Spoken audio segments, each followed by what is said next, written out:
dirasakan payudaranya mengencang, terus ada mual-mual, terus kemudian ada penurunan berat badan di awal. Kemudian setelah itu diikuti dengan adanya appetite untuk makan yang baik.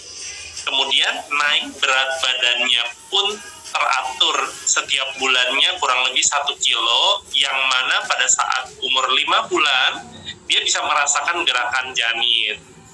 Nah, dari sini kita udah bisa berinteraksi bahwa janin tersebut udah bisa kita rasakan bergerak, dan kemudian pada saat fase-fase yang krusial, pada saat 13 minggu kita melakukan USG untuk melihat apakah ada kecacatan atau tidak. Pada saat 20 minggu kita meyakinkan apakah bayinya tumbuh dengan sehat, jantungnya sempurna, dan lain-lain. Kemudian pada saat mendekati kelahiran kita melakukan USG detail lagi tentang plasenta, air ketuban, dan makanan janin.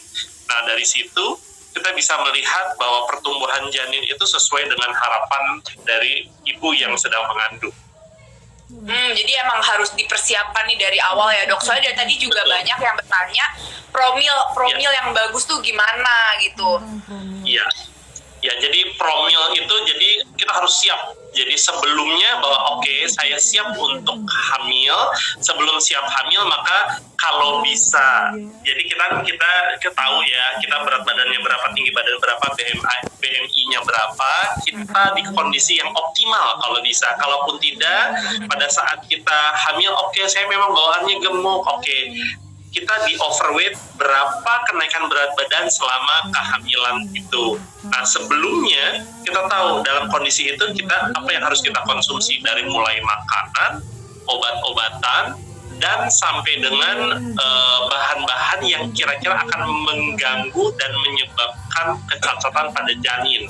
Nah, itu harus difikirkan sejak awal sehingga nanti di perjalanannya psikis ibu harus baik sehingga bisa memberikan luaran daripada janin yang baik. Artinya begini, setelah 5 bulan bayi udah bisa diajak interaksi. Pada saat itu bayi biasanya atau janin biasanya bisa kita doakan, agama Islam dengan membaca Al-Quran, agama yang lain bisa dengan caranya. Terus kemudian mungkin dibawakan buku cerita. Literatur menyebutkan jika diberikan paparan tersebut dan diberikan DHA dari makanan ataupun dari obat, maka keluaran bayi IQ-nya lebih tinggi dibandingkan dengan yang tidak diberikan.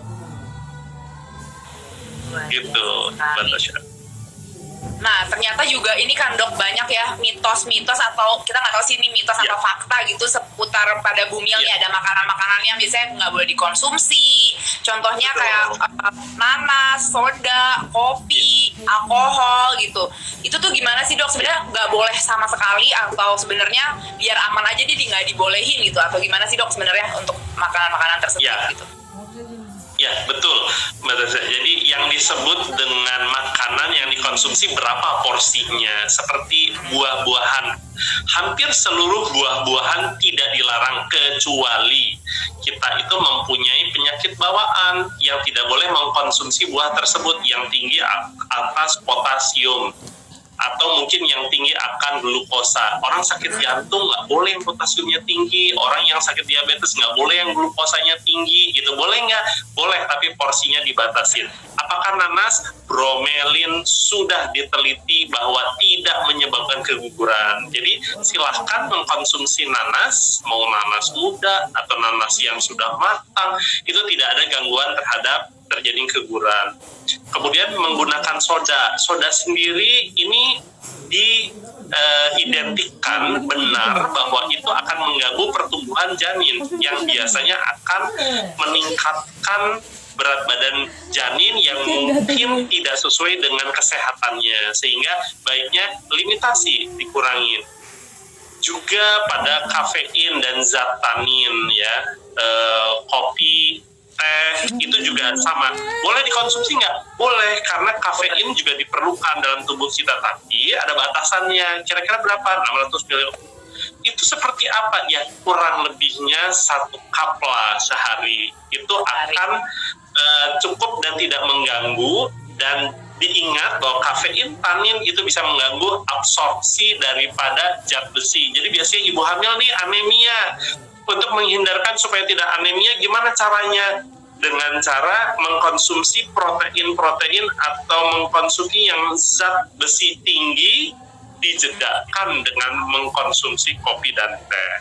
Itu mungkin solusi yang kita tetap boleh, tapi kita optimal supaya tidak terjadi penurunan daripada apa yang sudah kita punya sebelum hamil.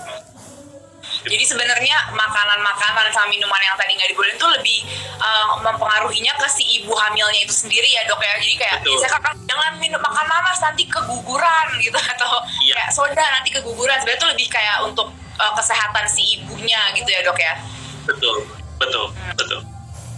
Dan akan mempengaruhi janin juga pastinya. Nah terus kenapa sih dok seorang wanita nih kalau hamil bisa beberapa kali keguguran gitu?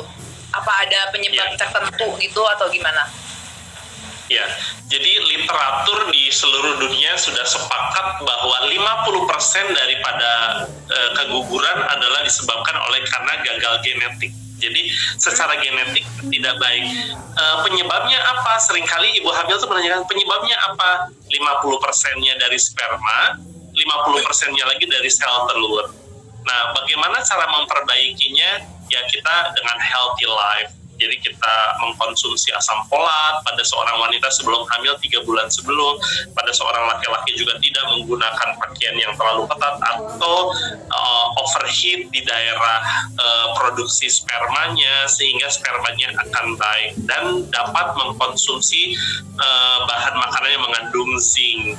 Nah, yang kedua penyebabnya adalah dari ibunya itu sendiri. Apakah ibunya itu mempunyai kelainan di rahim seperti adanya miom, apakah adanya kista, itu juga akan terjadi pengaruh terhadap mungkin terjadi keguguran.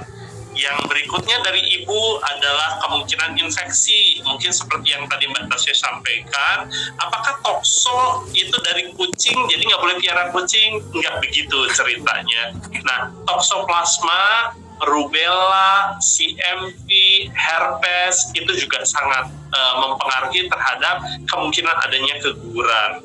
Di samping itu juga ada masalah hormonal. Jadi hormon progesteronnya nggak baik nih, sehingga apa? Kita harus tambahkan hormon progesteron pada si ibu hamil tersebut. Terus kemudian yang keempat bisa juga disebabkan karena adanya gangguan pembuluh darah, seperti adanya, ya bahasa mediknya mungkin antiphospholipid syndrome, mungkin orang sering bilang APS, terus kemudian periksa ACA apa segala macam. Sebetulnya itu keterkaitan antara adanya suatu penyakit yang memerlukan orang tersebut diberikan suplemen tambahan seperti adanya D3 atau sinar matahari, tapi kita dalam bentuk konsumsi oral, dan juga kita terkadang perlu memberikan pengencer darah seperti aspirin atau mungkin suntikan yang dianggap keadaannya lebih lanjut.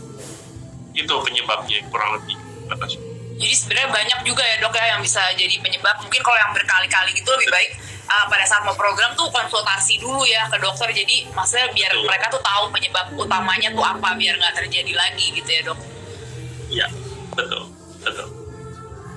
Nah, terus ini pertanyaan selanjutnya sebenarnya tadi kayaknya udah dijawab sama dokter. Ini pertanyaannya adalah apakah kualitas sperma juga mempengaruhi kehamilan? Ya, jadi kualitas sperma itu berpengaruh sampai dengan 50%. Jadi sperma itu ada seorang laki-laki yang memiliki sperma normal, ada yang dia memiliki sperma jumlahnya normal tapi formulanya itu tidak baik. Umpamanya kepalanya tidak lengkap, ekornya tidak ada, jalannya tidak baik, sehingga dia bisa membuahi tapi dia tidak bisa berkembang menjadi suatu embrio yang sehat, sehingga orang sering bilang, oh saya telur kosong, sehingga orang itu terjadi keguguran karena apa? Oh bayinya nggak kelihatan, nggak ada isinya, atau BO orang bilang, atau telur kosong, sehingga kita harus selesaikan dengan terminasi daripada kehamilannya untuk mendapatkan kehamilan berikutnya yang lebih baik. Jadi faktor sperma juga 50% kurang lebih batasnya yang menyebabkan menyebabkan terjadi itu. Ya. Betul. Jadi berarti dua-duanya nih harus saling diperiksa dulu. Oh, jadi ternyata sperma itu yang dipengaruhi kualitas juga, kuantitas juga gitu ya, dok ya. Ada yang bermasalah di kualitas, ada yang di kuantitas. Oke. Betul. Nah, terus dok, secara kuantitas mungkin ya, secara kuantitas kalau cukup dia bisa menghamili tapi kualitasnya tidak baik jadi BO. Kalau secara kuantitasnya tidak cukup walaupun baik bentuknya, dia tidak akan nyampe